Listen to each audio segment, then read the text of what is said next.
Então esse é o tema de hoje, creia enquanto é tempo. Nós vamos estar fazendo comentário de Romanos capítulo 10, do verso 13 até o verso 21. Mais uma vez, o meu nome é Pastor Jimson Maciel. Seja muito bem-vindo ao nosso canal no YouTube, né? Nos acompanhe aí até o final da aula. Verso 13 diz o seguinte: porque todo aquele que invocar o nome do Senhor será salvo. Embora Paulo, citando Joel 2,32, explique sobre a igualdade entre judeus e gentios quanto à salvação, ele não ignorou o contexto da profecia e a usou para fortalecer o seu argumento sobre o não reconhecimento de Yeshua como Messias pela maioria em Israel. Paulo apenas criou um parênteses para revelar que as ambições de Deus no quesito salvar são ainda maiores do que se podia imaginar. Quando você lê esse texto aqui, né, porque todo aquele que invocar o nome do Senhor será salvo, parece que Paulo está de vez, né, denegrindo o povo judeu, o povo de Israel, porque não creram. E aí agora a bola está na mão dos gentios que creram, como diz lá em João capítulo 1, né? A todos aqueles que creram no seu nome, lhes deu o poder de serem feitos filhos de Deus, porque os seus o rejeitaram. Lembrando que quando João escreve esse evangelho, né, e ao dizer essas palavras, ele não está dizendo que os seus, no sentido de toda a nação, todos os judeus rejeitaram Yeshua como Salvador para sempre. E também não está dizendo que com isso, né, Deus agora se voltou para as demais nações e Israel perdeu sua vez. O Evangelho de João está sendo escrito para gentios, então é importante para João mostrar que o plano da salvação de Deus, embora seja para Israel, também foi dado para todo aquele que crê de toda a nação da terra, né? E Paulo aqui, ele não está fazendo isso, né? Ele está dizendo que os judeus não creram e agora a bola está com os gentios. Muito pelo contrário. Ele faz a citação de Joel 2,32 porque ele está construindo um argumento, uma ponte. Eu expliquei para vocês, ou tenho explicado desde a primeira aula de Romanos, que a carta ela tem um objetivo central, que é acabar com a dissensão, acabar com a disputa que estava havendo entre judeus crentes e gentios crentes em Roma, sobre quem era mais importante nos planos da salvação de Deus. Talvez você pense assim, mas eu nunca ouvi falar que tinha judeus crentes em Roma. Você tem que lembrar que a comunidade em Roma, ela não foi formada por um apóstolo, ela foi formada por um daqueles 3.000 crentes que estavam lá em Atos 2, lembrando que são judeus de toda a parte da terra, né? Não são gentios que estavam lá em Jerusalém para celebrar a Pentecoste, porque as nações estavam nem aí para as festas de Israel, para as festas bíblicas. Quem ia para Jerusalém celebrar eram judeus que estavam na diáspora, né? Ou seja, que foram espalhados ao longo da história de Israel até aquele momento por vários motivos e que voltavam à sua terra natal para guardar o mandamento de celebrar Páscoa, Pentecostes e tabernáculos. Então, judeus de toda a parte do mundo que foram a Jerusalém para celebrar o período de Páscoa e também de Pentecostes, ouviram a pregação de Pedro, se converteram, se tornaram crentes e voltaram para suas casas depois. O judeu romano voltou para Roma, né? E chegando lá, ele com certeza pregou na sua sinagoga, ele pregou aos romanos também, que estavam ali relacionados ao cotidiano da sua vida, sobre a fé no Messias, que esse Messias era Yeshua, Jesus. Então foi assim que foi formada a comunidade de Roma, tá bom? E nesse meio de crentes em Roma você vai ter então os judeus crentes e os gentios que começaram também a simpatizar pelo evangelho e a frequentar a sinagoga com os judeus para aprender mais a palavra de Deus. E começou uma discussão, os judeus são mais importantes, os gentios são mais importantes, os gentios já começaram a ter um sentimento de sobrepujar, né? No sentido de agora nós somos o povo de Deus e vocês não são. E aí o judeu começou a dar resposta, não, nós é que somos o povo de Deus e vocês sentam no final da fila do pão. E começou esse bate-boca aí. E Paulo escreve essa carta, essa epístola aos Romanos para acabar com essa discussão. Na primeira parte da carta, ou em boa parte da primeira parte, né? Em boa parte da primeira parte foi ótimo. Na primeira parte da carta, eu expliquei que Paulo ele se dedica quase que exclusivamente à audiência judaica, mostrando e argumentando que os judeus ele têm um propósito especial enquanto nação, enquanto povo, enquanto filhos físicos de Abraão, mas no quesito salvação são todos iguais. E no capítulo 9 para cá, ele começa uma transição onde ele agora começa a argumentar com os gentios para poder finalizar esse argumento no capítulo 11, tá bom? Então, é importante você assistir desde a primeira aula para você ir contextualizando tudo. Porque, como eu tenho falado muito aqui, um dos grandes erros ao se estudar Paulo, em especial Romanos e Gálatas, que ao meu ver são as cartas mais complicadas dele, porque ele trata de assuntos que a maioria das pessoas explicam muito, mas não exatamente o que ele estava querendo tratar, parecem muito polêmicas essas duas cartas e parecem ter pontos que você não entende direito o que Paulo está querendo. Se ele está querendo anular a lei de vez, se ele está defendendo a lei, e aí fica aquela confusão de argumentos. Mas é porque não é considerado os objetivos centrais das cartas. E como eu disse, Romanos visa acabar com a disputa entre judeus e gentios crentes sobre quem é mais importante que o outro nos planos de Deus, em especial sobre salvação. E Paulo está construindo esse argumento agora para falar com os gentios, finalizar no capítulo 11, que nós veremos a partir da próxima aula, tá? Da aula 20 de Romanos. Então aqui, Paulo ele faz um pequeno parêntese, né, nas suas explicações para dizer que no quesito salvação, todos são iguais, porque todos pecaram. Ele fala isso várias vezes ao longo da carta, já foi explicado aqui muitas vezes isso, né? E ele vai mostrar que os planos de Deus sobre salvar é maior do que o povo de Israel pensava, porque a nação judaica naquela altura olhava muito para si, pensava que o Messias viria para salvá-los, especialmente por causa da ocupação romana. Então eles estavam com a cabecinha muito focada de que nós seremos salvos, o resto das nações que se lasquem, literalmente. Mas não é o que as profecias dizem, né? E a salvação de Israel, inclusive, envolve abençoar outros povos. Mas ao mesmo tempo, Paulo está querendo falar para os gentios aqui que o fato deles terem ganhado salvação não anula as promessas que Deus tem específico para Israel. Então, são capítulos de transição de uma audiência para outra. Lembrando que nas primeiras aulas de Romanos eu também expliquei que quando Paulo fala primeiramente aos judeus, os gentios devem ouvir e tirar dali aprendizados. E quando Paulo está falando diretamente aos gentios, os judeus também têm que ouvir e tirar dali aprendizados. Então a carta são para os dois públicos, mas tendo pontos onde fala diretamente para um e secundariamente para o outro. Mas todos devem ouvir todo o seu conteúdo, tá bom?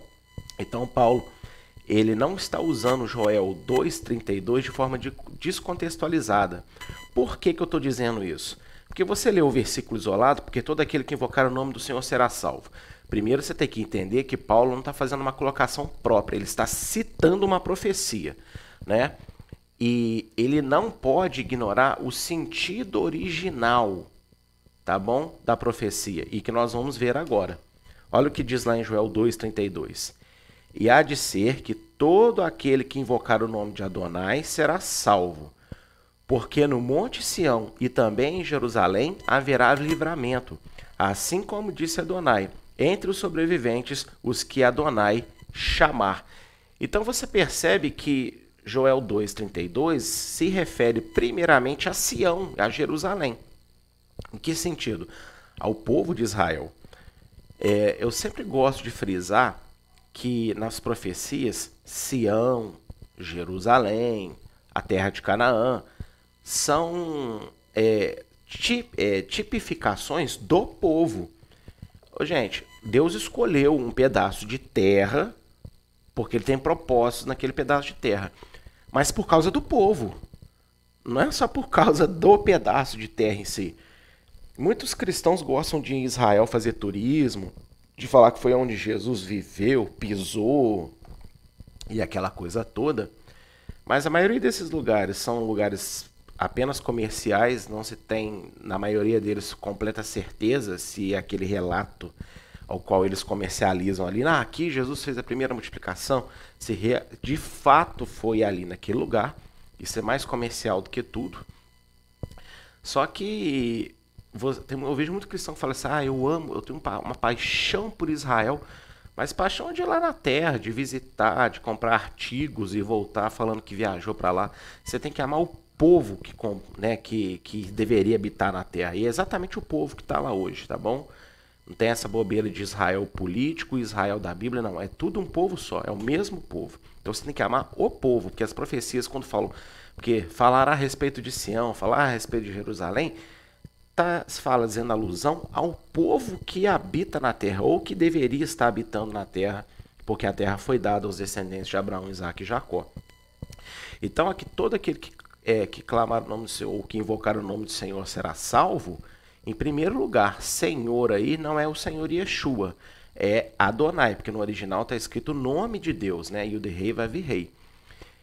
E esse invocar o nome de Adonai é uma profecia dada para Sião em primeiro lugar e para Jerusalém. Ou seja, está falando da salvação do povo de Israel especificamente. Mas está falando do quê?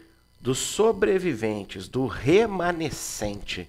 Então você tem que entender que esses sobreviventes remanescentes são aqueles que permaneceriam fiéis a Deus. E é justamente o argumento de Paulo aqui, nesses capítulos, que ele fala algumas vezes, mas porque foi todo que creu? Não, eu mesmo sou judeu, então eu criei. Então, naquele momento ali, essa escritura está se cumprindo sobre os judeus que creram, tá bom?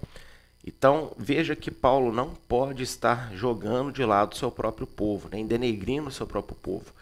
Paulo ele pega pesado quanto a falar nessa carta com os judeus de que eles não podem se sentir os bambambãs no quesito de salvação, que salvação é para todo mundo, porque isso é importante.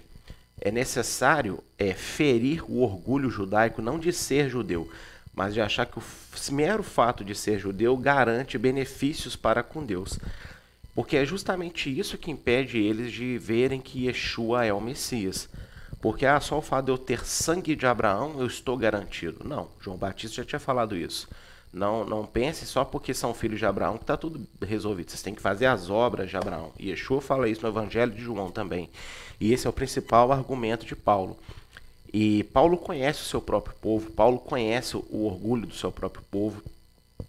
Então ele combate muito esse aspecto para que o judeu entenda, para que o judeu se quebrante para a necessidade de salvação, que todos são pecadores. Mas ao mesmo tempo, Paulo aqui está ampliando o sentido de Joel 32, porque todo aquele é todo aquele, não só de Sião, não só de Jerusalém, é de toda a terra. Todo aquele em toda a terra que clamar o nome de Adonai será salvo. E você clama o nome de Adonai através do nome de Yeshua. Porque, para quem não sabe, essa expressão Yeshua, o nome dele em hebraico, contém letras do nome de Deus. YHWH, e o de rei vai vir rei. Então, quando você fala Yeshua, ou adaptado para o português Jesus, você está proferindo o nome do próprio Pai. Né? No nome Jesus, no nome Yeshua, está inserido, né, a pronúncia, a escrita do nome de Deus Pai. Então, quando você clama a Deus através de Yeshua, você está clamando o próprio Pai sobre si, tá bom? Então, lendo aqui Isaías 49, verso 6, onde Paulo também usou para argumentar o que ele está dizendo aqui, né, que salvação é para todo mundo, ele não citou esse texto, mas eu sei que ele se apoia nesse texto, porque ele era um grande estudioso. E para mim esse aqui é o texto central, porque na profecia é Deus falando com o seu agente de salvação, com o seu servo Messias, sobre que ele salvaria toda a terra. Então, olha só o que diz o versículo 6 do capítulo 49 de Isaías. Disse mais: pouco é que sejas o meu servo para restaurares a tribo de Jacó e tornares a trazer os preservados de Israel. Também te dei para a luz dos gentios, para ser a minha salvação até a extremidade da terra. Então, esse texto é um texto messiânico, tá? Quando nós dizemos texto messiânico, ou seja, é uma profecia que fala diretamente do Messias, não de forma encoberta, não de forma indireta, é uma coisa assim, direta, tá falando daquele que virá para resgatar Israel, e aí Deus fala no meio dessas palavras o quê? Você não vai só resgatar Israel, porque a sua obra é excelente demais. Você vai resgatar pessoas em toda a extremidade da terra. Então Paulo certamente se apoia nesse texto para poder dar essa aplicação ampla de Joel 2,32, onde diz que todo, né, de Sião e Jerusalém que clamar o nome de Adonai será salvo, mas ele aqui está dizendo que não é só para Sião, é para todo mundo. Ele está ampliando isso daí, ok? Continuando agora até o verso 15, né? É importante fazer essa leitura na sequência, então eu vou colocando aos poucos, né? Porque todo aquele que invocar o nome do Senhor será salvo, mas como, pois, invocarão aquele em quem não creram? E como crerão naquele de quem nada ouviram? E como ouvirão se não há quem pregue?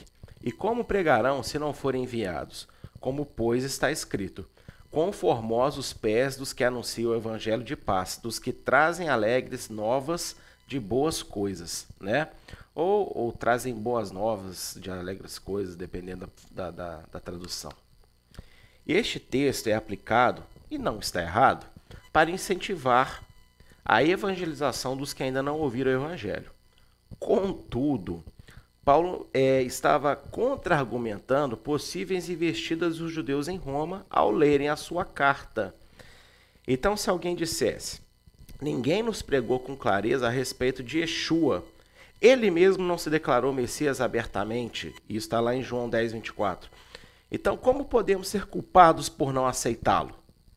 A resposta de Paulo é clara, né, contra esse tipo de argumento, né? A culpa não é de Deus, mas de quem não creu nos sinais que Yeshua fez, ou nos relatos sobre ele.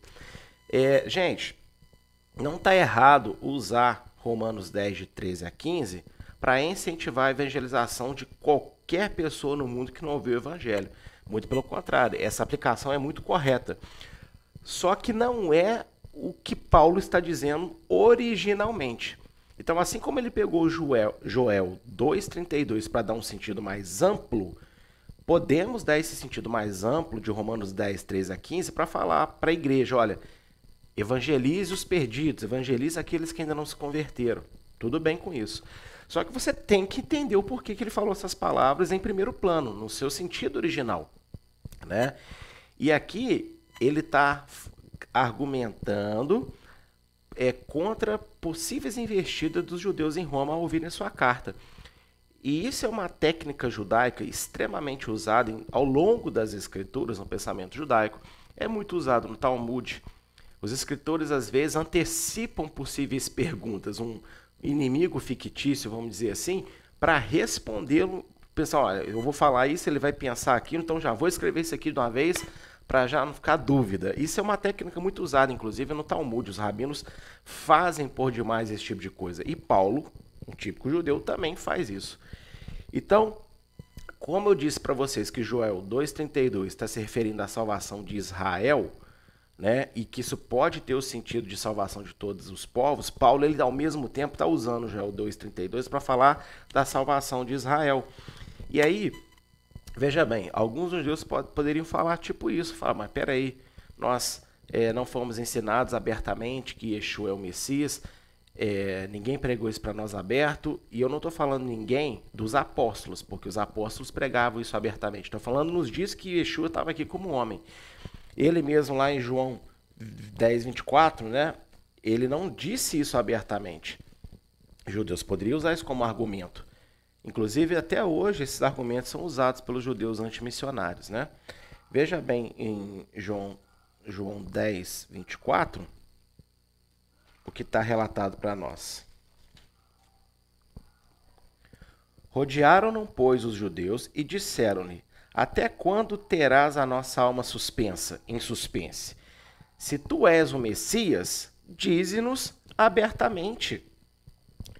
Olha só que interessante, está vendo? Então os judeus, o Yeshua pregava, ensinava, mas não falava abertamente: olha, eu sou o Messias. Ele falou para a mulher samaritana, né? Mas ele não falou assim para o povo no geral. E lógico que Yeshua tinha os seus objetivos. E Paulo, ao argumentar isso aqui na carta de Romanos, ele também conhece aqui o que aconteceu em João 10, né?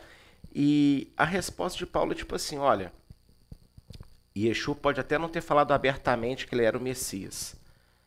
Vocês podem até não ter ouvido isso abertamente, mas tudo que ele fez é uma comprovação muito clara de quem ele é.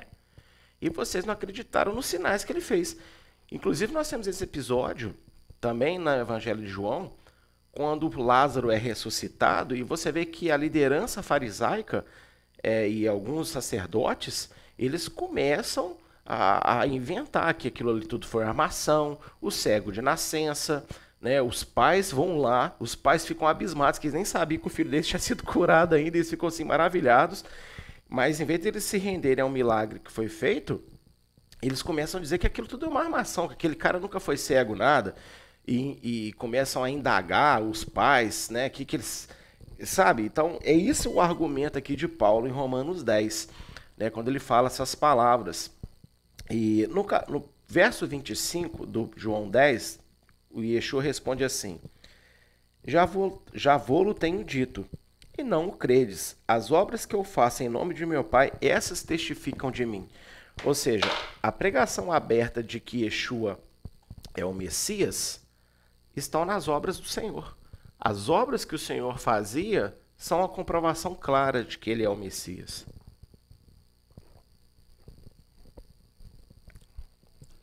Então não foi pregado propriamente dito com palavras, mas tudo que ele fazia era uma pregação. E Israel, eu quero que vocês entendam isso, o povo de Israel tinha que ser evangelizado na vinda de Yeshua dessa maneira. Por quê? Porque eles tinham palavra, eles tinham escritura. Então as escrituras apontavam a identidade, a obra do Messias que viria.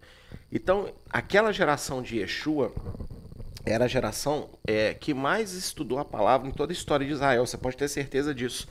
É por isso que num dos textos de Paulo em suas cartas, ele diz que Yeshua veio na plenitude dos tempos. Para quem não sabe, quer dizer isso. É o período onde Israel era mais conhecedor da palavra, muito mais do que hoje, para você ter uma ideia. Muito mais do que na época de Maimônides ou de qualquer outro período talmúdico. A época de Yeshua foi uma época em que o povo conhecia muitas escrituras. Muita gente fala, né, às vezes, porque os discípulos eram iletrados, eram ignorantes, não conheciam a palavra de Deus. Isso é uma afirmativa falsa, porque quando Yeshua encontra com Natanael, quando Yeshua encontra com João, quando encontra com Pedro, quando encontra com a própria mulher samaritana, que era uma israelita da tribo de Samaria, né? Você vê que todos eles citam escrituras, todos eles citam passagens da palavra. Então, embora muitos talvez não soubessem escrever de fato, mas eles tinham ouvidinhos, né? E eles prestavam atenção nas pregações públicas que os fariseus faziam, tanto em sinagogas quanto em cima dos telhados das casas, no meio da rua, quase que todo dia. Então, era uma geração em Israel muito sábia na palavra. E essa geração sabia o que o Messias ia fazer porque estava na palavra e eles aprendiam muito sobre isso. Você vê que naquela época havia uma expectativa muito grande sobre a manifestação do Messias. A todo instante eles falam, será que esse é o Messias? Por que toda hora eles ficavam falando isso? Porque os fariseus, os rabinos naquela época ensinavam constantemente, por causa da opressão romana, o seguinte, olha, a vinda do Messias está próxima. É por esses dias que ele há de se manifestar. Por isso que essa grande expectativa, eles estavam sendo ensinados sobre isso. Então, quando Yeshua se manifesta, ele não fala abertamente que ele é o Messias, mas ele começa a produzir obras conforme as pregações dos próprios fariseus e conforme as escrituras falavam. Então, Deus queria que o povo reconhecesse na pessoa de Yeshua aquilo que eles liam nas escrituras. Por isso o próprio Yeshua fala, vocês falam que as escrituras vão salvar vocês falam que creem na palavra de Moisés, nos profetas, mas elas falam de mim. Só que quando eles se depararam com a obra dele, com aquilo que ele fazia de fato, o coração deles estava fechado. O coração da maioria deles, né? A maioria do povo de Israel. E isso é importante entender, tá bom? Então, Paulo aqui, ao citar Joel 2,32, né, baseando Isaías 49, verso 6 também, ele não está aqui falando em primeiro ponto, olha, vamos evangelizar todo mundo. Ele está dizendo assim, os judeus, né, como está em Joel 2,32, todo mundo que clamar o nome do Senhor será salvo. E aí ele está dizendo, olha, mas embora vocês não tenham sido falado para vocês, quando Yeshua estava aqui, abertamente, ó, ele é o Messias, poxa, mas os pés dele pregaram salvação, fazendo todas as obras que ele fez, as curas, os milagres, as ressurreições e os seus próprios ensinamentos, né? Então, quão formosos os pés do que anuncia o Evangelho de Paz, está falando aqui literalmente dos pés do próprio Senhor Yeshua, tá? Que quando teve aqui, ele foi o primeiro a pregar sobre salvação para os judeus, tá bom? Só que ele pregava com seus ensinos e com os seus milagres, mas sem falar abertamente sobre a sua identidade, porque Deus queria que eles crescem através daquilo que eles recebiam, ou seja, fé. Deus queria que eles realmente exercessem a fé que a palavra leva você a exercer, como foi explicado na aula passada. E agora lendo até o verso 17, né? Pois como está escrito, quão formosos os pés dos que anunciam o evangelho da paz, dos que trazem alegres novas de boas coisas. Mas nem todos têm obedecido ao evangelho, pois assim diz Isaías, Adonai, quem creu na nossa pregação, de sorte que a fé é pelo ouvir e o ouvir pela palavra de Deus. Então, olha só, a citação de Isaías 52:7 aqui, você vê que vai fechar, então, que esse trecho de Romanos 10, de 13 a 17, embora possa ser usado para evangelizar, ok? Você tem essa aplicação mais ampla, como Joel 2,32 tem uma aplicação mais ampla, mas o sentido original de Paulo é falar do povo de Israel. Todo judeu que invocar o nome de Deus será salvo, só que eles podem argumentar, né? Mas como que a gente vai invocar se em quem a gente não creu? Como que a gente vai invocar o nome daquele que ninguém falou nada pra gente? E aí ele vai dizer, né, ele vai responder, olha, não é bem assim, né? Os pés daquele que anuncia o evangelho, né, trazem boas novas, ou seja, quando Yeshua pisou por aqui, quando Yeshua esteve aqui, ele fez boas coisas, ele ensinou, ele fez milagres. Aí ele conclui agora o verso 17, mas nem todos creram, nem todos têm obedecido ao evangelho. E aí, ele diz o quê? Que nem todo mundo acreditou nos sinais que Yeshua fez. Nem todo mundo acreditou nas palavras que Yeshua proferiu, né? E de igual forma, continuavam fazendo agora nos dias de Paulo, né? Os discípulos, muitos deles ainda em Jerusalém, o próprio Paulo nas nações, por onde ele ia, ele entrava primeiro numa sinagoga para pregar aos judeus. E eles, ao ouvirem a pregação dos apóstolos, ao verem também sinais que os apóstolos faziam, continuavam não acreditando, né, na pregação do evangelho. O primeiro a ser rejeitado foi o próprio Senhor Yeshua, mas os seus discípulos também foram rejeitados. E o próprio Senhor Yeshua diz, né, se rejeitaram a mim, rejeitarão a vocês. Se rejeitaram as minhas palavras, vão rejeitar as palavras de vocês também. E esse é o argumento de Paulo com Israel na época dele. Os judeus não poderiam falar que não foram ensinados sobre Yeshua, primeiro porque eles já estavam ensinando abertamente agora. Mas nos próprios dias do Senhor, a pregação do Senhor, a forma de ensinar a Torá, a forma de fazer os milagres no meio do povo era uma pregação aberta. Só que não queriam obedecer o evangelho. Porque o evangelho envolve o quê, gente? Envolve reconciliação. Quem assistiu o discipulado aí, nosso primeiro discipulado de domingo, viu que o primeiro aspecto de crer no evangelho, ser evangélico, é entender que deve haver uma reconciliação entre o Deus Santo e o ser humano pecador. Ou seja, arrependimento de pecado. E o pensamento judaico da época estava voltado muito para receber o Messias para ser liberto da opressão romana. Receber o Messias para ser recompensado pela nossa obediência, pela nossa fé a Torá, a Deus e as injustiças que a gente sofre. Receber o Messias para que a gente possa viver as promessas dadas a Abraão. E receber o Messias envolve tudo isso, mas envolve, em primeiro lugar, ter o pecado perdoado. E diante de Deus, todos são pecadores. Os judeus pecavam com conhecimento da lei e os gentios pecavam na ignorância da lei. Então, todos precisam de salvação, todos estão destituídos da glória de Deus. Esse é o argumento dele aqui em Romanos 10, reforçando tudo o que já foi ensinado desde a primeira aula nessa série das cartas de Paulo. O verso 17 é usado, e também não está errado, para incentivar a leitura e pregação da palavra de Deus, a Bíblia, de sorte que a fé é pelo ouvir e ouvir a palavra de Deus. Então, igualmente, ele tomou esse sentido mais amplo, que não está errado, é muito correto, né? Você cria fé em Deus ao ouvir a palavra, e você deve pregar a palavra, você, né, deve incentivar pessoas a ler a Bíblia, estudar a Bíblia e pregar a Bíblia uns para os outros. Isso é corretíssimo, tá bom? Isso não está nem um pouco errado. E eu quero destacar isso daí, tá bom? Eu quero destacar isso daí. Porém, quando Paulo diz isto, ele estava afirmando que a maioria dos judeus não criam nas Escrituras que tanto estudavam e diziam seguir. Pois, se o fizessem com a fé que agrada a Deus, teriam crido em Yeshua como Messias e clamado por seu nome. E a aula passada é essencialmente sobre isso. Então eu não vou ficar aqui repetindo tudo isso. Mas dando uma síntese muito rápida, você pode usar esse destaque em laranja, o verso 17 de Romanos 10, para incentivar no estudo da Bíblia e na pregação da Bíblia. Você tem que pregar a Bíblia, logicamente, né? Mas veja, quando Paulo diz essas palavras, ele está aqui se referindo a Israel.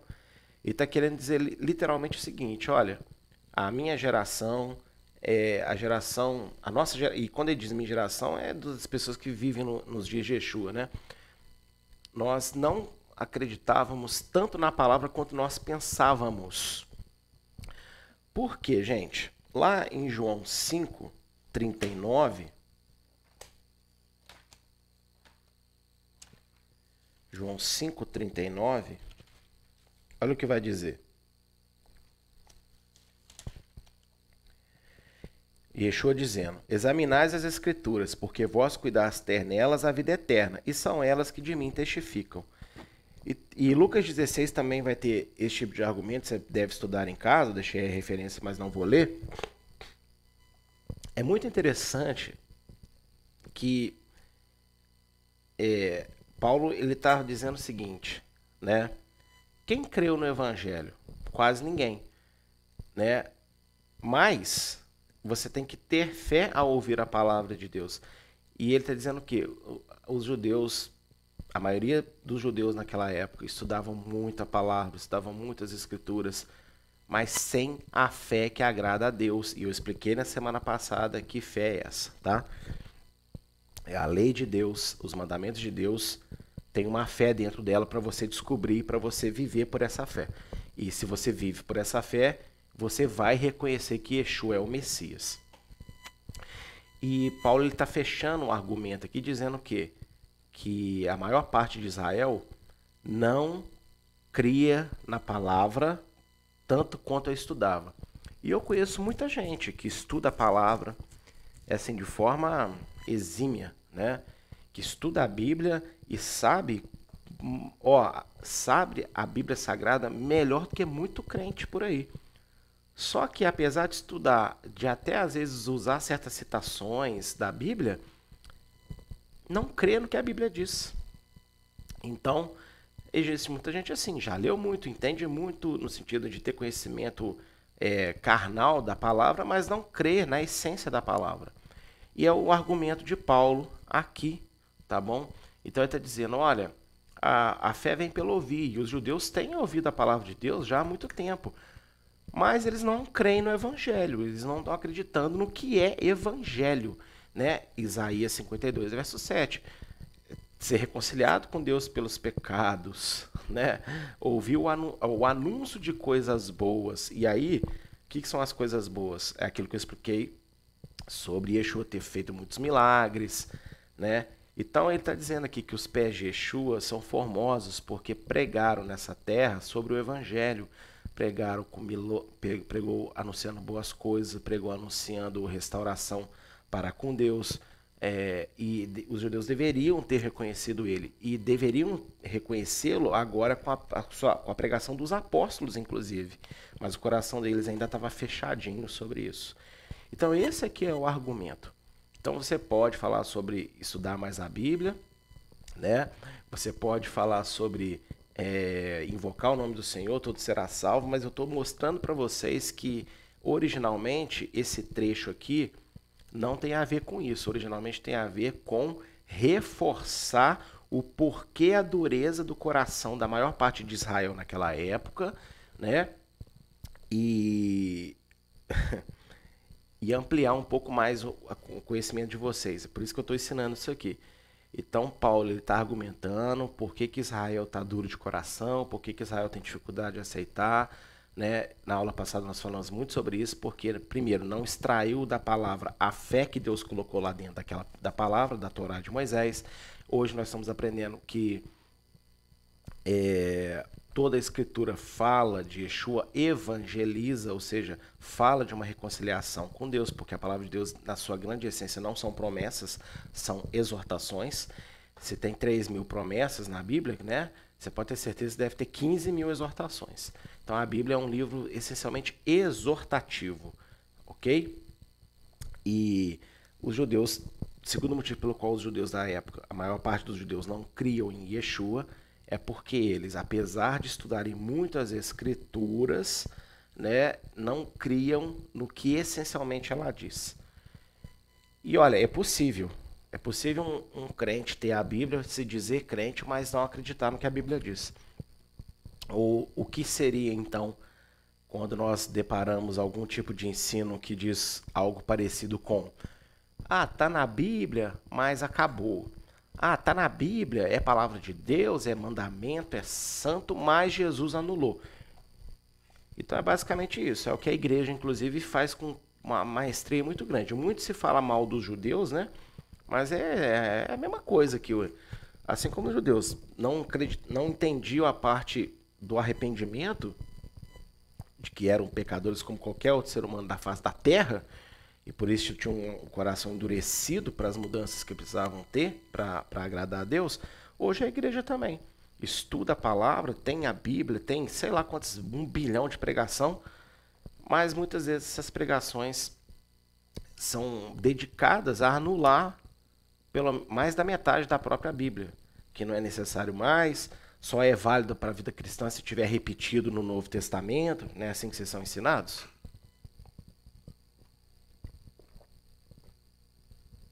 Então não tem muita diferença. Se Paulo está dizendo para os judeus assim, porque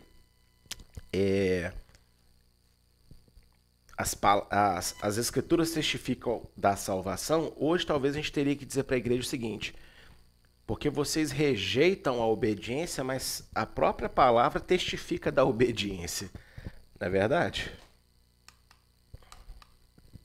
Do verso 18 a 21. Mas digo, por acaso não ouviram? Sim, por certo, pois por toda a terra saiu a voz deles, e as suas palavras até os confins do mundo. Mas digo, por acaso Israel não soube? Opa, para aí, olha para mim. Tá aqui, ó, no verso 19, tá vendo? Quando eu disse que todo esse trecho Paulo está dizendo é sobre Israel, aí ele tá, ó, por acaso Israel não soube? Quer dizer, não faria sentido ele citar Israel se a fé vem pelo ouvir, todo aquele que clama o nome do Senhor, originalmente não estivesse falando de Israel, tá bom? Então por isso que eu vou colocando às vezes aos poucos os textos para vocês irem entendendo e quando a gente ler mais à frente poder fechar com chave de ouro. Então, ó, mas digo por acaso não ouviram? Os judeus não ouviram? Sim, por certo, pois por toda a terra saiu a voz deles, e as suas palavras até os confins do mundo. Mas digo, por acaso Israel não soube? Primeiramente diz Moisés, eu vos porei em ciúmes com aqueles que não são povo, com gente insensata vos provocarei a ira. Deuteronômio 32, 21. E Isaías ousadamente também diz, fui achado pelos que não me buscavam, fui manifestado aos que por mim não perguntavam. Isaías 65, 1. Mas para Israel ele diz, todo dia estendi as minhas mãos a um povo rebelde e contradizente. Isaías 65, verso 2. Ou seja, o que o Paulo está fechando aqui o argumento dele? Ele está dizendo o seguinte, o povo de Israel tem um objetivo, tem um propósito diferente, tem. Mas no quesito salvação, eles são tão carentes quanto os gentios. E aí ele diz o seguinte, a salvação dos gentios, inclusive, é um instrumento de Deus para gerar ciúme em Israel.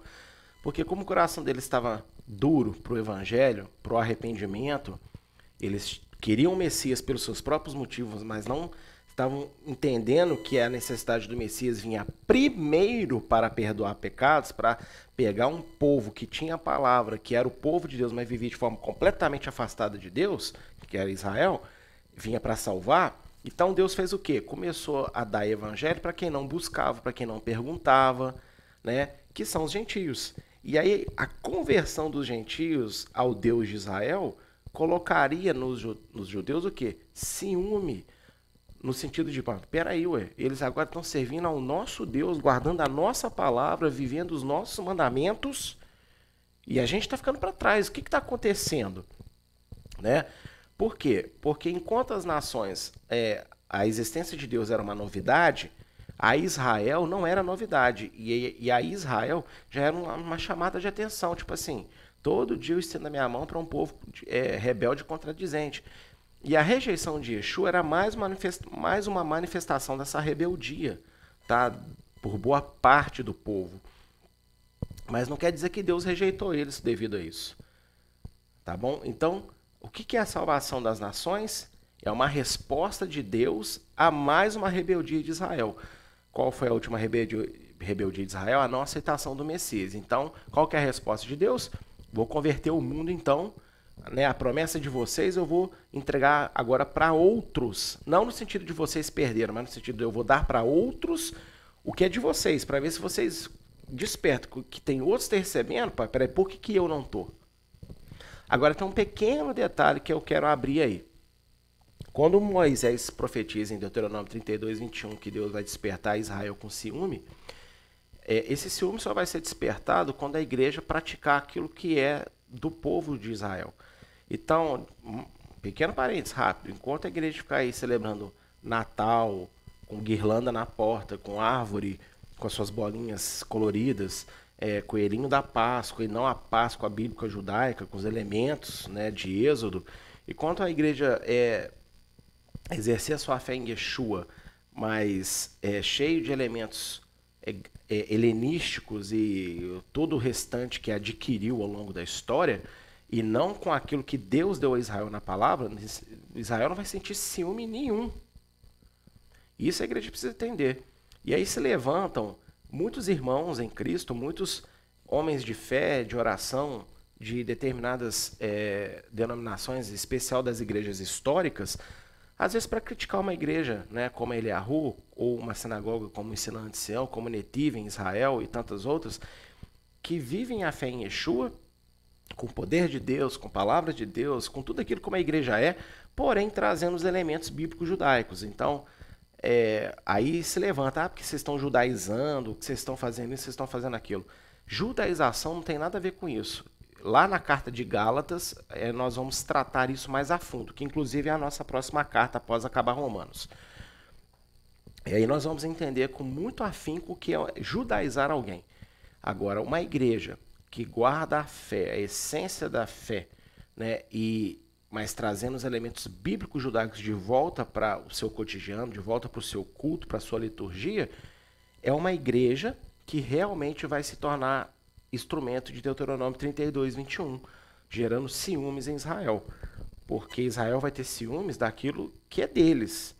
Então, quando uma igreja guardar a lei de Deus pela fé em Yeshua de forma suave, correta, sem legalismo, isso vai impactar Israel. E não quando a igreja ficar pregando por aí que a lei acabou, que o sábado agora é domingo, ou é a terça-feira, ou é o dia que eu puder, e coisas desse tipo. Isso jamais vai despertar ciúme em Israel. E quando eles olham para a igreja, eles não pensam assim, nossa, o nosso Deus está com eles. Eles pensam assim, eles pensam que tem o nosso Deus, essa tal de igreja aí. Coitado deles. Eles falam lá a palavra Adonai, mas nem sabem quem é Adonai. É isso que eles pensam, tá? Para quem está iludido aí, é isso que os judeus pensam. Por quê? Porque ao olhar para a igreja, não vê, eles não conseguem enxergar na fé cristã que a fé cristã saiu de Israel, saiu do povo judeu, tá bom? E a fé cristã não é uma nova invenção de Jesus no Novo Testamento.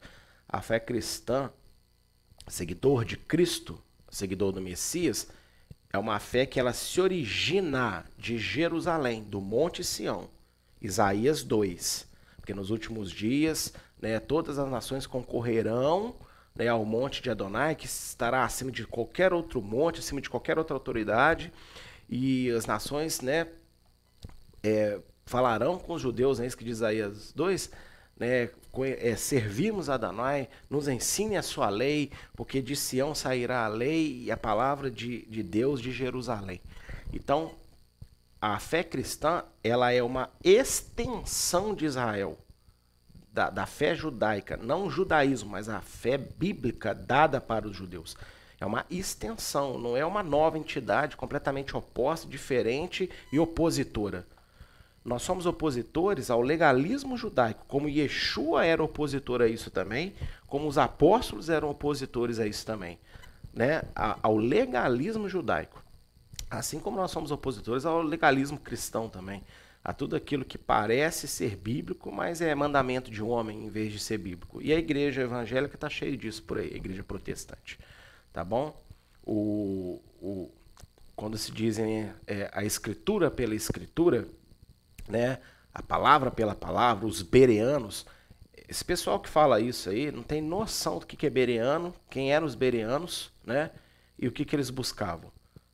Escritura pela escritura, então você tem que associar o Novo Testamento de volta ao Antigo Testamento, porque senão você não é nada bereano, você não é nada de escritura pela escritura. Você está criando doutrinas novas, teologias novas, assim como os judeus criaram as suas e eram combatidos por Yeshua, eram combatidos pelos apóstolos e hoje são combatidos por nós também. Mas a igreja também deve ser combatida. Hoje, é muito comum denegrir o povo de Israel, que está descrito na Bíblia, mas se eles foram teimosos durante a sua trajetória no deserto ou durante a habitação em Canaã, não seriam as pessoas atualmente ainda piores, tendo a revelação plena da salvação, o relato da cruz? Eu vejo muita gente falando, né? Nossa, aquele povo teimoso, ainda mais que Paulo diz aí no verso 21, né? Estendia minha mão um povo rebelde, contradizente. Aí as pessoas falam, tá vendo? Israel, um povo teimoso, rejeitou a Deus. Como pode? Né? Viu aqueles milagres todos. Ô, queridão, abaixa a bola aí. E você não é teimoso, não.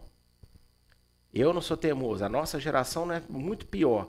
Porque eles temaram sem ter a revelação plena. Nós temos a revelação plena, o relato da cruz, e somos muito mais teimosos. O que tem de crente pirracento, teimoso, murrinha, mimizento nos dias de hoje não está no gibi, não é verdade?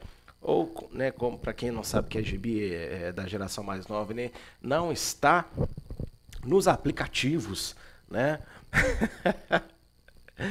Como que tem gente teimosa com Deus nos dias de hoje? E isso é impressionante. Então tome cuidado ao querer falar mal do povo que está na Bíblia, o povo de Israel, achando que a geração agora é muito vencedora, é a geração muito cheia de fé, que agrada a Deus, porque se fosse assim, a igreja deveria ser um manto de santidade incrível. As pessoas vão falar da igreja, as pessoas que não são crentes vão falar de igreja, devia até endemoniar, porque está falando de uma coisa muito santa. Mas não é muito isso não. Tá bom? A igreja hoje é um instrumento de escândalo um atrás do outro. O que tem de igrejas lotadas de gente completamente perdidas de Deus é um absurdo, tá? Então, alguma coisa está descalibrada aí, né? Alguma coisa está errada, tá bom? Então, eu só quis dizer isso aqui para você tomar cuidado. Não fale mal do povo de Israel. Você pode até falar que eles eram teimosos, mas não fala como se, tipo assim, eles foram os mais teimosos da face da história. Você também é teimoso. Quantas vezes você é convencido sobre vários aspectos da fé na palavra e você voluntariamente rejeita esses aspectos? Quanta gente hoje ainda fica brigando se tem dízimo, se não tem dízimo, se precisa de estar numa congregação, numa igreja, não precisa, se precisa do mandamento, não precisa, se o sábado é válido ou não é válido. É o mesmo tipo de teimosia. Mesmo tipo de teimosia. Paulo afirma que no mundo toda a voz de Deus pode ser ouvida. Romanos 2,20, lembra? Porque a criação anuncia Deus. Então ninguém é inocente, conhecedores ou não das Escrituras. Assim como os judeus, a voz de Deus foi ouvida em toda a terra através dos profetas de Deus, é isso aqui que ele está querendo dizer. Você pode então ampliar também que todo ser humano tem chance de conhecer a Deus. Ah, mas ninguém pregou para ele. Mas se ele admirasse a criação na qual ele vive, ele chegaria ao conhecimento de Deus. E isso é o que Romanos diz claramente, tá? Mas em vez de admirar a criação e chegar ao conhecimento de Deus, a pessoa olha para o céu azul, aquelas cores maravilhosas, aquela paleta que Deus pintou os céus, olha para o sol, olha para as nuvens, olha para a chuva, olha para tudo isso, e em vez de entender, pô, tem um Criador por trás de tudo isso, blasfema, acha que tudo é fruto do acaso. Essas chuvas que assolaram o Brasil nesse ano, nesse final de 2021 e início de 2022, muita gente poderia parar e pensar, meu Deus, né? Existe um Criador, tudo que está acontecendo, né? Isso tem que vir da mão de alguém. Não, aí pensar, que Deus o quê? Se existe um Deus, ele é mau, porque ele tirou a minha cidade, ele tirou a minha casa, a minha família. Exatamente o que o Apocalipse fala. Em vez das pessoas verem as calamidades naturais que Deus permite, que ele tem o poder sobre elas, e entender que existe um Criador que não deve estar muito satisfeito com o rumo da humanidade, as pessoas usam, né, se voltam, xingam e passam a ficar mais incrédulas ainda em relação a Deus. Então, se você não assistiu uma das minhas aulas, onde eu claramente falo sobre por que Deus vai condenar qualquer ser humano em qualquer lugar, mas não ouviu sobre Jesus, mas a natureza pregou para ele, tá bom? A sua própria existência é uma pregação. Se um ser humano parar e começar a olhar para si mesmo, como que tudo é perfeito, funciona, o corpo humano, os animais, tudo isso tem potencial para levar o ser humano a chegar ao conhecimento de um Criador. E quem buscasse aprofundar no conhecimento desse Criador, de coração, por fé realmente, porque ele está próximo a ele, e não porque ele se dizer sábio entendedor dessa criação, Deus então iria conduzir a revelação de Yeshua. Não sei como, mas iria. Então, todo ser humano, em toda época, é responsável pela sua condenação, porque a existência em si apregou sobre a existência de um Criador. Romanos 2,20. Então, ninguém que fica aí, mas aquele morador lá da ilha distante, o índio que nunca ouviu. O índio, ele tanto ouviu sobre a existência de um Criador que ele criou as suas próprias divindades. Mas ele poderia ter chegado ao conhecimento de Adonai. Espero que esse exemplo fique muito claro e ajude muita gente a esclarecer essa dúvida. Deus é injusto, vai condenar o fulano que nunca ouviu. Não, não é bem assim não, tá bom?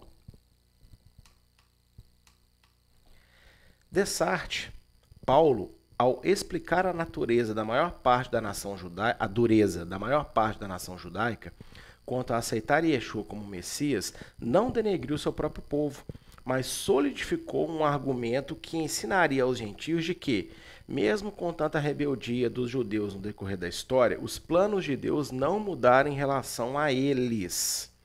Até a cegueira temporária sobre Yeshua faz parte dos planos de Deus. Eu passei bom tempo aqui explicando que Paulo está dizendo, né, sobre os judeus, sobre a dureza do coração deles. Só que há quem vá pensar o seguinte, tá vendo? Paulo, ele está explicando aqui que os judeus rejeitaram, que os judeus são duros de coração, que os judeus não creram nas escrituras, que os judeus não tiveram a fé que as escrituras demonstram, que os judeus não creram nos sinais do próprio Yeshua, na pregação dos próprios apóstolos. Esse povo já está perdido de vez. Paulo, ele está, como eu disse no início desta aula, reforçando muito isso para quebrar o orgulho judaico. E para quem não teve nunca a oportunidade de conviver com um judeu religioso, não crente em Yeshua, vocês não têm noção como que o judeu ele é orgulhoso no sentido de fé e resistência a Yeshua. É uma coisa assim, para quem nunca teve essa experiência, meio traumática. Eu já tive e eu posso te dizer isso. Então o nosso povo é um povo muito teimoso. Tá? É um povo muito complicado que dentre nós que não aceitaram ainda. Mas Paulo está aqui combatendo esse orgulho, tá? Ao mesmo tempo ele está dando uma explicação para os gentios, mas ele está construindo o argumento, porque Paulo ele não vai deixar de falar a verdade, ainda que gere um pouco de polêmica, tá bom? Ou ainda que vai gerar algumas pessoas vão entender de forma errada. Então Paulo ele fala muito abertamente sobre a dureza de Israel, só que ele tem um objetivo ao dizer tudo isso. Ele não está dando só ferramenta para os gentios. Está vendo como é que vocês são um povo abençoado e Israel é um povo teimoso? Levanta a mão para o céu dar glória aí, ô crente, porque os judeus, ô povo, vai se lascar. Não é isso que ele está dizendo, não é isso que ele está fazendo. Ele está aqui combatendo o orgulho judaico, mas ele também está construindo um argumento com os gentios, mas falando a verdade para os gentios. Ao mesmo tempo que ele está expondo a dureza, mas ele quer chegar em algum lugar com isso. E o lugar que ele quer chegar é Romanos 11, que é um livro onde a maioria das pessoas que pregam aí que a igreja é o novo Israel não usa Romanos 11. Não fala de Romanos 11. E quando você tem uma explicaçãozinha de alguém, é muito superficial, é muito rasa. Por quê? Porque é um capítulo que vai desfazer o orgulho gentílico agora.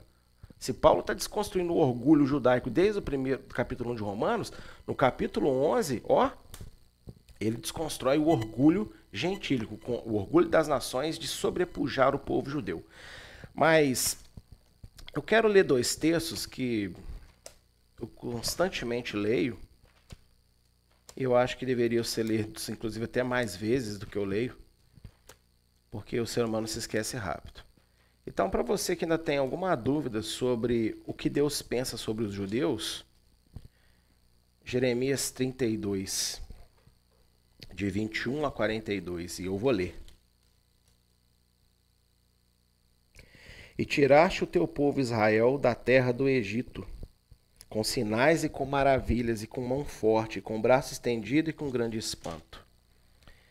E lhes deste esta terra que juraste a seus pais que lhes havias de dar, terra que mana leite e mel, e entraram nela e a possuíram, mas não obedeceram à tua voz, nem andaram na tua lei. Tudo o que lhes mandaste que fizesse, eles não o fizeram. Por isso ordenaste-lhes sucedesse todo este mal. Eis aqui os valados já vieram contra a cidade para tomá-la, e a cidade está entregue na mão dos caldeus, que pelejam contra ela pela espada, pela fome, pela pestilência. O que disseste se cumpriu, e eis o que está presenciado. Contudo, tu me disseste, ó Senhor Deus, compra para ti o campo por dinheiro e faz o que o confirme em testemunhas, embora a cidade já esteja entregue na mão dos caldeus. Então veio a palavra do Senhor dizendo a Jeremias, dizendo, eis que sou o Senhor, o Deus de toda a carne. Acaso haveria alguma coisa demasiado difícil para mim? Portanto, diz o Senhor, eis que eu trago essa cidade na mão dos caldeus, na mão de Nabucodonosor, rei da Babilônia, e ele tomará. E os caldeus que pelejam contra essa cidade entrarão nela, e pôr-lhe-ão fogo, e queimarão as casas sobre cujos terraços queimaram censo a Baal, e ofereceram libações a outros deuses, para me provocarem a ira, porque os filhos de Israel e os filhos de Judá não fizeram senão mal aos meus olhos desde a sua mocidade, porque os filhos de Israel nada fizeram senão provocar-me a ira com as obras de suas mãos, diz Adonai, porque para a minha ira e para o meu furor me tem sido essa cidade, desde o dia em que edificaram até o dia de hoje, para que a tirasse da minha presença. Por causa de toda a maldade dos filhos de Israel, dos filhos de Judá, que fizeram para me provocarem a ira, eles e os seus reis, os seus príncipes, os seus sacerdotes e os seus profetas, como também os homens de Judá e os moradores de Jerusalém, e viraram-me as costas e não o rosto, ainda que os ensinava madrugando, ensinando-os, contudo eles não deram ouvido para receberem o ensino. Antes puseram as suas abominações na casa que se chama pelo meu nome, para a profanarem. Edificaram os altos de Baal, que estão no vale do filho de Rinom, para fazerem passar seus filhos e suas filhas pelo fogo a Moloque, o que nunca lhes ordenei. Nunca nem veio ao meu coração que fizessem tal abominação para fazerem pecar a Judá. E por isso agora assim diz Adonai, o Deus de Israel, acerca dessa cidade da qual vos dizeis, já está dada a mão do rei da Babilônia, pela espada, pela fome e pela pestilência. Eis que os congregarei de todas as terras, para onde os tenho lançado na minha ira, e no meu furor, na minha grande indignação, os tornarei a trazer este lugar, e farei que habitem nela seguramente. E eles serão meu povo, e eu lhes serei o seu Deus. E lhes darei um mesmo coração e um só caminho, para que me temam todos os dias para seu bem, e o bem de seus filhos depois deles. E farei com eles uma aliança eterna, de não me desviar de fazer-lhes o bem. Porei o meu temor nos seus corações, para que nunca se apartem de mim.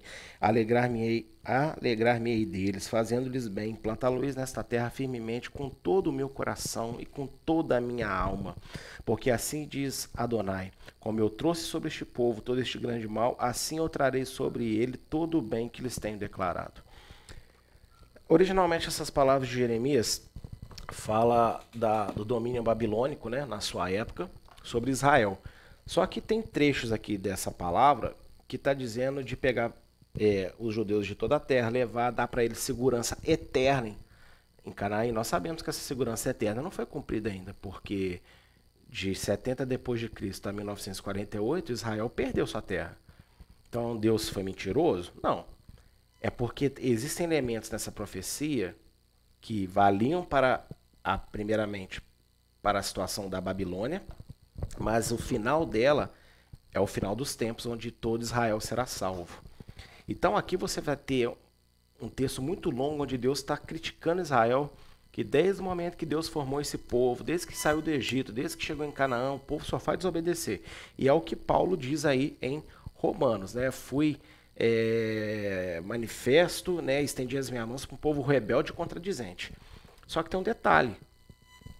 No final da profecia, Deus fala, então eu, apesar de ter feito mal a eles, no sentido de ter punido eles por tudo que eles me irritaram, no final da história eu vou abençoá-los, eu vou salvá-los e eu vou dar o bem que eu planejei dar para eles. Então você não pode usar Romanos 10, de 18 a 21, para denegrir Israel. Tá bom? Para dizer que Deus abandonou Israel. Não é isso o argumento.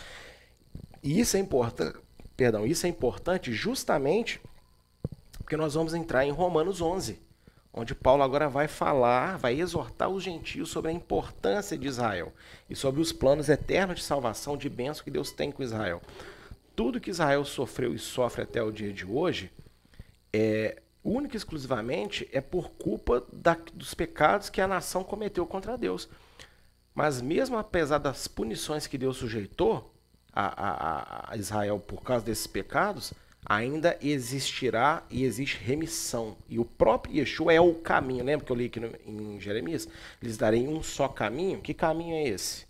Yeshua não diz, eu sou o caminho? Então, ele é o um só caminho por qual Israel andará e viverá em paz na sua própria terra. E essa é a base que Paulo construiu usando de pano de fundo Jeremias 32 para falar agora em Romanos 11, tá bom? E eu quero ler também Isaías 33, de 19 a 24, para mostrar que até a cegueira temporária de Israel também atende aos planos de Deus. Isaías 33, de 19 a 24. Não verás mais aquele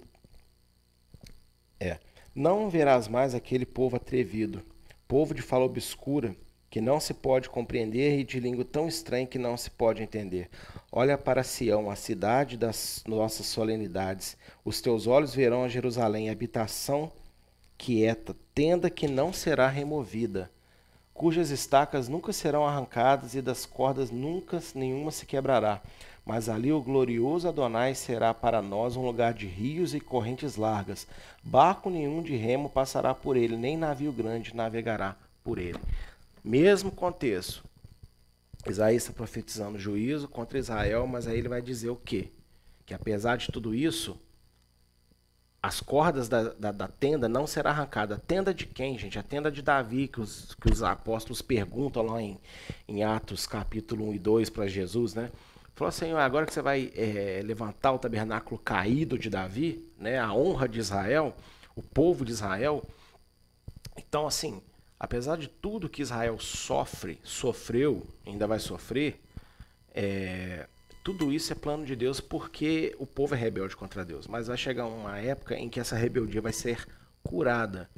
E o próprio Senhor Yeshua será o instrumento dessa cura de Israel. Tá bom? Então, espero que vocês tenham entendido tudo que foi tratado aqui hoje nesse âmbito do capítulo 10, 9 e anteriores, né? Da construção de Paulo, de que Paulo está batendo no orgulho judaico, que Paulo está estruturando argumentos com os gentios, mas não para eles sobrepujarem Israel, só para eles entenderem o que está acontecendo. E eu quero terminar a aula de hoje justamente fazendo uma reflexão importante sobre os textos que nós já lemos, né? Que está dentro aí de Romanos. Só que destacando esses dois trechos aí, ó. Mas como, pois, invocarão aquele em quem não crerem? Como crerão naquele de quem não ouviram? E como ouvirão, se não há quem pregue? E como pregarão, se não forem enviados? Mas nem todos têm obedecido ao evangelho, pois Isaías diz, Adonai, quem creu na nossa pregação? De sorte que a fé é pelo ouvir, e ouvir pela palavra de Deus. Hoje, então, você já aprendeu, né, o que significa isso daí, qual é o intento original de Paulo, mas eu falei aqui também que as aplicações que se dão dentro das igrejas não estão erradas. E eu quero dar um alerta sobre essa aplicação. Mediante os acontecimentos atuais no mundo, em especial os impactos negativos sobre a economia e alta de preços no Brasil, muito se fala da letargia e passividade da população em aceitar o que está acontecendo, e de fato é preocupante. Porém, ainda mais inquietante, tendo em vista que a volta de Yeshua nunca esteve tão próxima, são os crentes que não querem se arrepender, apartando do mundo ao se dedicarem à palavra, comunhão e às orações. Não despertam para a obra e financiamento da mesma, desejando com fervor a multiplicação dos salvos. Como que as pessoas vão invocar de quem elas não ouvem? Como ouvirão se não há quem pregue? Né? Como vão pregar se não forem enviados? Nem todo mundo tem obedecido, a fé vem pelo ouvir. Eu quero dar um alerta pelo seguinte. Eu tenho visto muito cristão muito preocupado porque as coisas no Brasil estão muito difíceis e o povo não está fazendo nada, incentivando aí uma rebelião armada, desarmada, seja lá o que for. Uma manifestação popular contra os absurdos que nós estamos vivendo no Brasil, especialmente as altas de preço. Eu não estou aqui questionando se isso é válido, se não é válido, se devemos ou não fazer. Porque é óbvio que a gente está sendo oprimido e realmente a população está acatando isso quase que de braços abertos, né? Só que o que me preocupa é ver líderes cristãos, é ver o próprio cristão em si, os membros de igreja, falando muito sobre isso, mas não falando tanto sobre a necessidade de mudança de vida, de arrependimento, de se dedicar mais à palavra, à comunhão e às orações. Eu estou vendo o oposto disso, estou vendo igrejas cada vez mais vazias, estou vendo pessoas cada vez mais irmãos afastados uns dos outros, estou vendo pessoas orando cada vez menos. E porque essa questão das altas de preço, para quem não estudou Apocalipse conosco, a função de um dos cavaleiros é colocar a cabeça do jumento muito cara. E eu não vou aqui explicar isso não, vai assistir a aula lá que você vai entender. Então, assim, já está acontecendo Apocalipse, para quem está dormindo no ponto aí, tá? Já está acontecendo muita coisa. Então, tudo isso vai ficar pior ainda. A tendência não é melhorar. Não pensa você que vai entrar o governo X ou A ou B o ano que vem, ou daqui a mais 4 anos, que vai dar uma reviravolta no mundo, no Brasil, que vamos dar de vento em popa. Não vamos. Guerra da Rússia com a Ucrânia, tudo isso, princípio das dores, a qual Apocalipse descreve muito bem. Para quem não sabe, né, Apocalipse, né, princípio das dores é uma coisa, Apocalipse é outra. Apocalipse descreve o princípio das dores, para quem não sabe, tá? Mas enfim, vai assistir lá que você vai entender. E o que me preocupa é que nós não estamos vendo os crentes mais dedicados a anunciar o evangelho. Eu tô vendo muita pessoa que posta aquele, tem até um banner muito famosinho, né? Escrito assim, a volta de Jesus é uma realidade. Você pode não crer, mas é o meu dever te informar. Nossa, o que eu vejo de gente colocando isso é fora do comum, né? É até bonitinho e tal. Só que como você posta isso, mas você prega para o seu vizinho, você prega para o seu familiar, você prega para si mesmo, você prega para quem está dentro da sua casa, tendo uma postura de fé melhor diante de Deus? E o que me preocupa é isso. Eu não estou vendo a igreja chorando pelas almas que estão morrendo, clamando pelas almas que estão se perdendo, se dedicando à evangelização, se dedicando ao estudo da palavra, se dedicando a aprender mais de Deus enquanto é tempo. Porque, olha, muito crente está passando aperto e vai passar aperto ainda maior, porque não entende o que a palavra diz. Não sabe se preparar como a palavra ensina que a gente se prepare.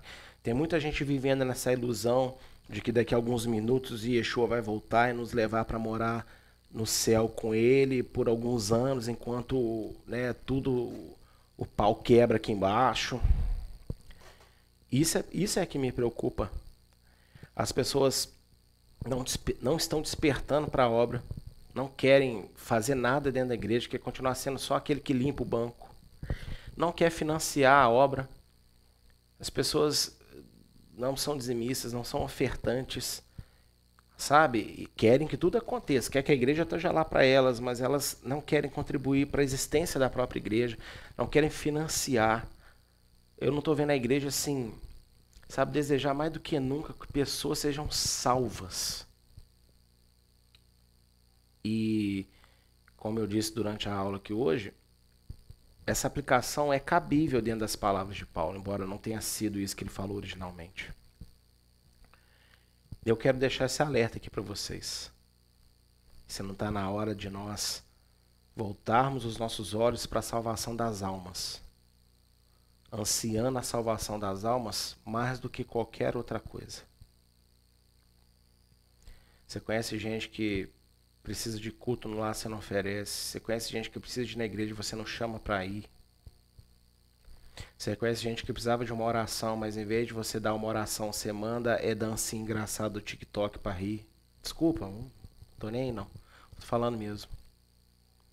Tem gente postando coisa que parece engraçadinha, né? Porque fecha com a personalidade dele ou dela, com pessoas que aderem a movimentos contrários à palavra de Deus. Isso é preocupante. Isso é muito preocupante. É inquietante, como eu escrevi aí. Que a volta de Yeshua realmente nunca esteve tão próxima. Mas o que a gente está fazendo? As pessoas não estão se arrependendo dos seus pecados. Você senta com uma pessoa, conversa com ela hoje, explica para ela hoje o erro dela, daqui a 2 semanas ela estava fazendo tudo de novo. Atos 5, de 31 a 35, descreve uma igreja que a gente não está vendo hoje. E, tendo orado, moveu-se o lugar em que estavam reunidos, e todos foram cheios do Espírito Santo, e anunciavam com ousadia a palavra de Deus. E era um coração e a alma da multidão dos que criam. E ninguém dizia que coisa alguma do que possuía era sua própria, mas todas as coisas que lhe eram comuns, e os apóstolos davam com grande poder testemunho da ressurreição do Senhor Yeshua. E em todos eles havia abundante graça. Não havia, pois, entre eles necessitado algum, porque todos que possuem herdades ou casas, vendendo-as, traziam o preço do que lhe fora vendido, e o depositavam aos pés dos apóstolos, e repartiam a cada um segundo a necessidade que cada um tinha. Essa igreja não existe mais. Muito se cobra dos pastores, e quem me acompanha sabe que eu não fico defendendo pastoreio, muito pelo contrário, eu prego bastante contra a má posição pastoral. Mas é muito difícil você exigir uma obra perfeita de pastores que não são apoiados pela sua própria comunidade. Pastores que têm que se preocupar com a conta para pagar. E eu estou falando aqui do líder da congregação, aquele que está à frente, que, né, deveria conduzir toda a obra daquele lugar, porque existem os pastores auxiliares que trabalham, mas o líder principal de cada congregação deveria sim ser sustentado pela sua comunidade, para ele ter sossego para né, especificamente se dedicar àquilo. Quem pensa diferente vai estudar um pouquinho mais de Novo Testamento, né? Então, assim, pastores que têm que se preocupar com as contas para pagar, que tem que ficar mês a mês suando frio, será que esse mês vai se pagar a igreja? Porque o irmão aqui num mês dá, no outro mês não dá, no outro mês some, de um ano inteiro some, e depois volta. Nessa época de Atos, as pessoas pegavam suas propriedades, seus bens, vendiam para dar para a obra. Olha só. Hoje em dia as pessoas vendem suas propriedades e sequer elas tiram o dízimo daquilo que elas venderam e dão a Deus. Quanto mais alguém vender uma casa, vender um carro, vender uma joia, né, só porque quer ofertar na obra de Deus. Essa igreja ela não existe mais. Só que todo mundo quer ver a glória descer, o fogo arder, a cura acontecer como era na Bíblia. Não vai acontecer. Vai acontecer em casos isolados. Mas desse jeito que nós estamos vendo aqui em relatos de Atos 5, não vai acontecer. Porque mesmo com tudo que está acontecendo no mundo, a preocupação é fora Bolsonaro, fora Lula, vamos votar em quem, fora Trump, fora Biden, fora Putin, fora não sei o que lá. A preocupação do crente é essa, é política. Não é espiritual. Em que sentido? De salvar almas, de viver a graça de Deus, a palavra de Deus, com fé em Yeshua, obedecendo mandamentos, tendo uma conduta melhor de vida. Ninguém está nem aí para isso.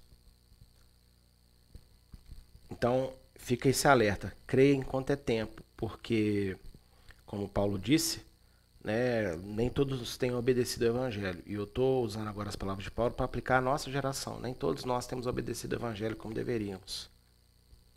Mas ainda há tempo. Tá?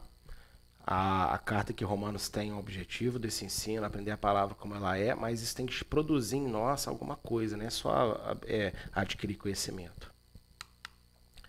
E Atos 9:31 diz também: assim, pois, as igrejas em toda a Judéia, Galiléia e Samaria tinham paz e eram edificadas, e se multiplicavam andando no temor do Senhor e consolação do Espírito Santo, e crescia a palavra de Deus, e em Jerusalém se multiplicava muito o número de discípulos. E isso tudo acontecia aqui no meio de perseguições. No meio de perseguições, Deus deu período de paz. No meio de tribulações, Deus deu período de paz. E muito multiplicava a palavra de Deus, o número de discípulos. E aí, quando eu vejo as transmissões que a gente faz, né? Às vezes, pelo que eu vejo ali, nem os membros da própria igreja, dessa igreja, assistem ao conteúdo do que a gente ensina. Eu, como ser humano, muitas vezes eu cheguei a pensar se valeria a pena continuar ensinando essas coisas. Pregar como todo mundo prega mesmo, que é o povo está querendo, gastar meu tempo dedicando ensino assim não. Só que primeiro eu faço é para Deus, então eu tenho que continuar fazendo. E ainda que seja uma ou duas almas, tem gente assistindo que realmente quer aprender. Então por elas vale a pena também. Mas é preocupante que nós temos visto o que? As igrejas murchando e esvaziando em vez de crescendo. Número de discípulos crescendo. Mas por que está fazendo? Porque Deus não quer fazer? Porque está faltando responsabilidade, compromisso conosco. Compromisso você, meu irmão, minha irmã na fé, de abandonar no nome de Yeshua essas crenças erradas aí que você às vezes tem se apegado, que não vão produzir nada de bom na sua vida. Tá bom? Abandone essas coisas. Pare de se preocupar. Eu não estou falando que você não tem que se preocupar com o destino do país, saber votar, não é isso. Agora, se você acha que é para isso que Deus te levantou, para você lutar por isso, não, Deus te levantou para você lutar pelas almas, para que sejam salvas essas almas. De todos, inclusive dos políticos corruptos, dos comerciantes ladrões, tá bom? Só que a igreja tem que voltar a ser igreja, voltar a desejar, a buscar, a se consagrar, a ter fome de almas. Então, ainda dá tempo. Então, creia, enquanto Yeshua não volta, e vamos usar tudo que está acontecendo como incentivo para melhorar a nossa vida com Deus. Amém? É o meu convite para vocês. na aula de hoje.